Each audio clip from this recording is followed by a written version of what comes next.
First of all, you need one of these. You can go down your hardware store or fish shop and buy them. This wouldn't cost too much. And one of these, a scaler. Okay, I'm going to start down the tail.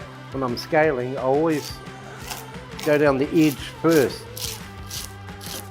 Go up to the head. Then I go on the other side, then I go the same thing. I always go to the edge first. Then I work my way up the belly and right up to the throat. Why I do that, so I don't get my fingers caught on these pins. And it's easy just to go like this, right through the middle. And the same with the other side.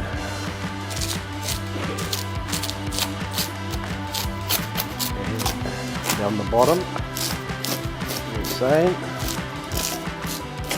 If you want to scale your fish, don't do it in the kitchen like me, or else your wife will kick you out of the house. Go in the backyard and scale your fish out there.